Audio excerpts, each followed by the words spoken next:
You know, there are several moments in that book where you talk about people confronting you at airports, at parties, and saying the most gross things, the most insensitive things, and you come back to them is sassy but also a little sad. Why should anyone have to explain any aspect of their lives at all or defend it?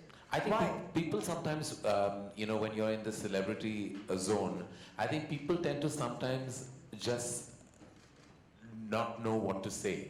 Like I feel like when they encounter you, they either tend to overcompensate and say exceptionally polite things, or they'll say the most inappropriate things to you. I think anyone who's been in the celebrity space will tell you that you'll have people come and say the most overfamiliar things to you at times.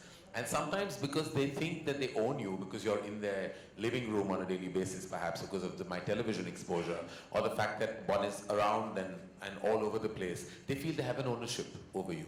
And sometimes that allows them to kind of cross the boundary of decency. And they'll say things that are inappropriate. And you'll have to stand there. Sometimes you can give a response back, which sometimes goes over their head, because it's not a straight-line answer. And sometimes you use sarcasm, which also sometimes doesn't get a response. Sometimes all you do is just, like Shah Rukh told me the other day, that now when people say things, he just nods. Because there's nothing else to say. Sometimes you just nod because people say the most bizarre things, and sometimes it's members of the fraternity, sometimes it's members of the media within the fraternity, sometimes it's random strangers at an airport, and you have to just deal with it. There's nothing you can do. You can't. At least I'm not the guy who's going to start getting into a fight, because I don't think I'll have the ability to handle it if I was at the receiving end. So I just let it pass.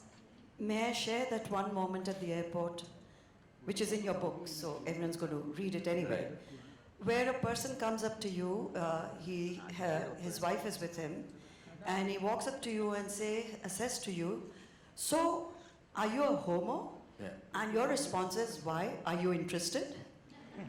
And I thought that was just fabulous. That's, the aplomb and the tight slap that probably the man warranted. Well, it was what came out, literally it just came out very, because I thought it was an exceptionally inappropriate thing. And the wife was clicking a photograph of mine while he was asking me this question.